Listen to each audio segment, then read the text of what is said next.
नमस्कार। आज मैं आपको हरियाली तीज के महत्व, पूजा विधि, क्या करें क्या ना करें, नियम, शुभ मुहूर्त और सुखी वैवाहिक जीवन के लिए कुछ उपायों के बारे में बताने जा रही हूँ। दोस्तों, श्रावण मास के शुक्ल पक्ष की तृतीया को श्रावणी तीज कहते हैं। सावन में पड़ने के कारण इसे हरियाली तीज के नाम से भी जाना जाता है और इसे छोटी तीज भी कहते हैं। हरियाली तीज का त्योहार भगवान शिव व माता पार्वती के पुनर्मिलन का प्रतीक है।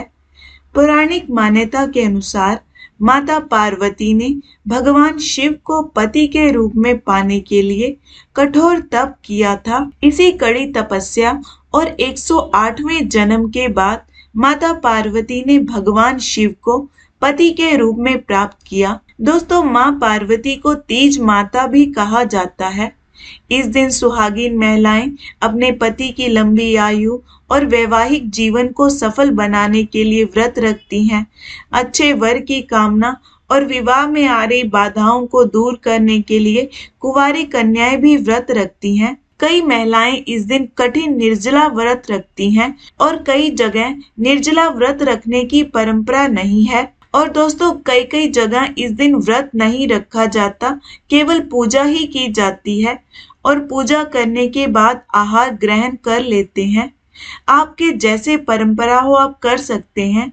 हरियाली तीज के दिन महिलाएं हरे रंग का प्रयोग प्रमुखता से करती हैं, जैसे हरे वस्त्र, हरी चूड़ियां पहनती हैं, हाथों में मेहंदी लगाती हैं। हरियाली तीज से एक दिन पहले यानी द्वितीया को श्रृंगार दिवस के रूप में मनाया जाता है। इस दिन महिलाएं सजती संवरती हैं, हाथों में मेहंदी लगाई जाती है। इसे सिंजारा भी कहते हैं। मायके से बेटी के लिए वस्त्र, श्रृंगार सामग्री, फल, मिठाई जिसमें घेवर आदि आते हैं। तीज के दिन महिलाएं मायके से आए वस्त्र ही धारण करती हैं। कई जगह मायके भी इस समय जाते हैं। शादी के बाद पहली तीज नवविवाहिता अपने मायके में ही मनाती है, जहां सास अपनी बहू के लिए ये प्यार भरा तोहफा यानी सिंजारा भेजती है। इसके बाद मायके से सिंजारा भेजा जाता है। कई जगह महिलाएं इस दिन एक जगह इकट्ठी होकर गीत गाती हैं, नाचती हैं, झूला झूलती हैं। सावन के महीने में हरियाली तीज के दिन झूला झूलने का विशेष महत्व है। हरियाली तीज के दिन अनेक स्थानों पर मेले लगते हैं और माता पार्वती की सवारी बड़े धूमधाम से निकाली जाती है। अब जानते हैं इसकी पूजा विधि के बारे में। हरियाली तीज के दिन सुबह जल्दी उठकर स्नान कर स्वच्छ हरे वस्त्र धारण करें। पूरा श्रृंगार करके माता पार्वती और शिव भगवान की पूजा करें। इस दिन मिट्टी में गंगा जल मिलाकर शिवलिंग, भगवान गणेश और माता पार्वती की प्रतिमा बनाकर पूजा की जाती है। प्रतिमा बनाते वक्त भगवान का स्मरण करें, पर अगर ऐसा करना संभव ना हो तो शिव परिवार के चित्र की भी स्थापना कर पूजा कर सकते हैं। एक चौकी पर हरा वस्त्र बिछाएं, उस पर भगवान गणेश, माता पार्वती और शिव जी की प्रतिमा की स्थापना करें। दीपक जलाएं। अगर व्रत कर रहे हैं तो अपने व्रत का संकल्प लें। सबसे पहले गणेश जी की पूजा करें, फिर भगवान शिव और माता पार्वती की करें। शुद्ध जल से स्नान करवाएं, पंचामृत से स्नान करवाएं, फिर गंगा जल से स्नान करवाएं।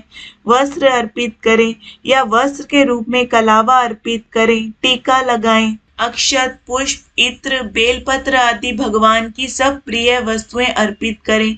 माँ पार्वती को सिंदूर अर्पित करें। सुहाग का सामान माँ को अर्पित करें।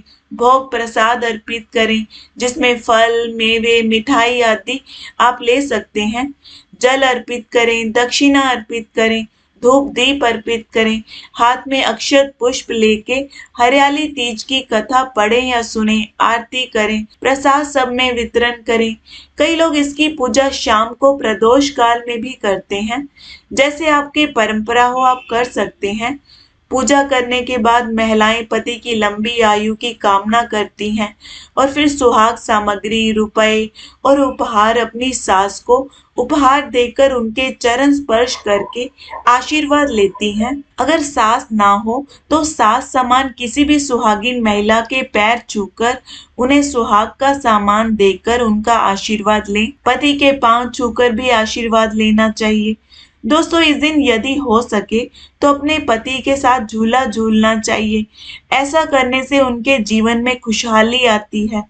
अगले दिन सूर्य उदय के बाद पूजा करें, भोग प्रसाद अर्पित करें, माता को सिंदूर अर्पित करें और अपने व्रत का पारण करें। दोस्तों अगर आप कठिन व्रत कर रहे हैं तो इस व्रत का पारण अगले दिन ही किया जाता है। कुछ नियमों का ध्यान रखें। इस दिन प्रकृति को किसी प्रकार से नुकसान नहीं पहुंचाना चाहिए।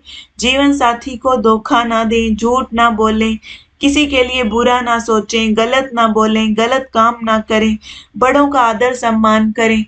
ऐसी मान्यता है कि हरियाली तीज का व्रत एक बार शुरू करने के बाद छोड़ा नहीं जाता।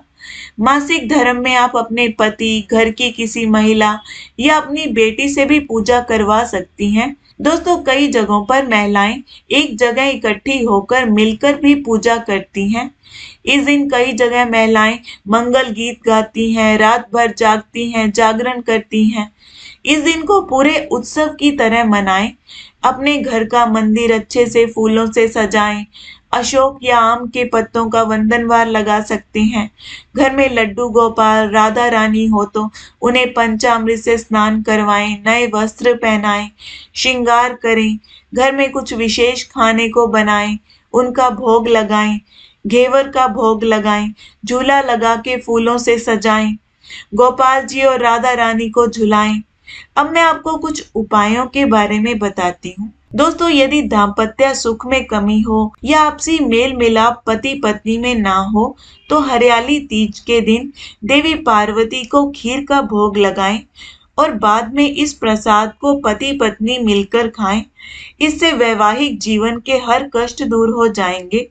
निर्जला व्रत हो तो पारण के बाद ले सकते हैं। अगला है हरियाली तीज के दिन सुख और सौभाग्य के लिए पति पत्नी दोनों सुबह के समय मंदिर जाएं, भगवान शिव और माता पार्वती की पूजा करें और लाल पुष्प अर्पित करें और अपने वैवाहिक जीवन में सुख की कामना करें। इससे जीवन खुशहाल रहता है तथा सौभाग्य की प्राप्ति होती है। अगला है दोस्तों हरियाली तीज के दिन गरीब कन्या को भोजन खिलाने और दक्षिणा देने से अमोघ पुण्य लाभ मिलता है। ऐसे करने से संतान सुख की प्राप्ति होती है। दोस्तों पति पत्नी के रिश्ते में मधुरता लाने के लिए माता पार्वती को सुहाग सामग्री अर्पित करें और ओम गौरी शंकराय नमः मंत्र का जाप करें। बाद में ये सुहाग का सामान प्रसाद स्वरूप आप इस्तेमाल करती रहें। हरियाली तीज की तिथि और शुभ मुहूर्त के बारे में डिस्क्रिप्शन में बताया है, आप देख सकते हैं। आशा करती हूँ ये वीडियो आपको अच्छा लगा होगा। आप सभी को हरियाली तीज की हार्दिक शुभकामनाएं। धन्यवाद।